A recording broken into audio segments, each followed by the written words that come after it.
When someone is chronically low in serum sodium and has had to take exogenous sodium tablets, is there potentially a way to fix this issue? Is this an adrenal, pituitary, or hypothalamus problem? What tests or supplements should somebody be considering for this situation, Dr. Jaffe? Well, Dr. Addison taught us many, many years ago. He was a pioneer in hormones and endocrinology. Dr. Addison taught us that when the adrenals are severely low, and I mean significantly low, you can get imbalances of sodium. Sodium will decline. The answer is not to just take sodium tablets. The answer is to look at the adrenals. And almost always, the adrenals are overworked and exhausted. So you don't give them more hormones, you support their rehabilitation. Using our adrenal distress guard, PERQUE has a product that specifically adaptogenically supports the adrenal. You start with that.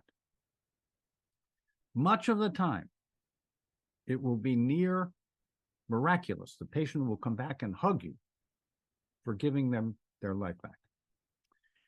That's maybe 2/3 of the time.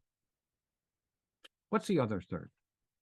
Much of it is medication effects. So if you're taking any medicine, look up the side effects of that medicine. And if sodium wasting is part of the side effects of that medicine, look for a lifestyle epigenetic alternative that does not waste minerals. Then there's a small number of cases, but a significant population where all the minerals are low. Sodium's low, potassium's low, phosphorus is low.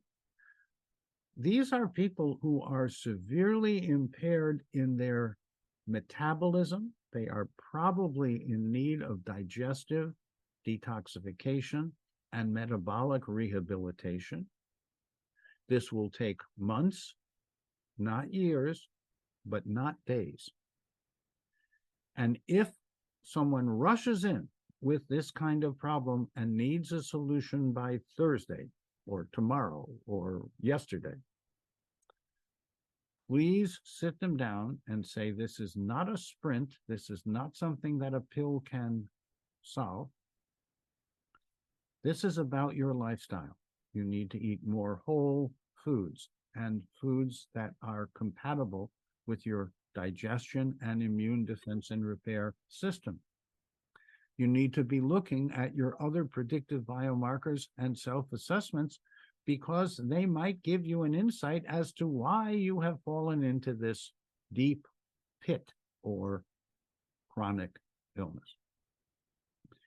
We do specialize in rehabilitating from chronic autoimmune illness, from chronic cardiovascular illness.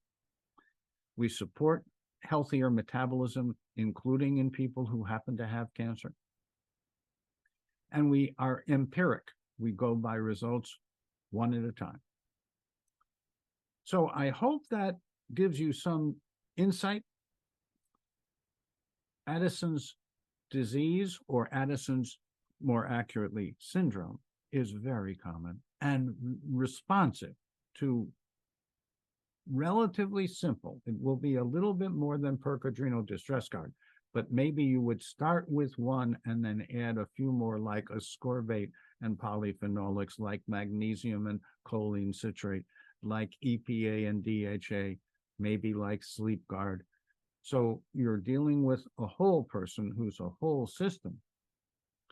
But please understand that Addison's syndrome is distressingly common and more common every day now and overlooked. And I am surprised and disappointed in my colleagues for not making the link between just a low sodium and how the adrenals are feeling today. Now, you asked even more specifically, is it adrenal, is it pituitary, is it hypothalamic, is it pineal? You didn't include the pineal, but it might be pineal, and therefore I would give enhanced uptake tryptophan so that the brain and the gut nervous system would get serotonin and melatonin where needed and when needed. I would not give supplemental melatonin. I would not give supplemental serotonin. And I would not be concerned about serotonin syndrome, because that only exists in people who are taking certain psychotropic medications. And you shouldn't be taking them if you follow our advice anyway. We will wean you, not go cold turkey. We will help you wean off of them onto a healthier lifestyle program. So I'm appreciative of the question. I hope that we can agree that minerals reflect metabolism, and therefore look at hormones in the adrenal and support them adaptogenically.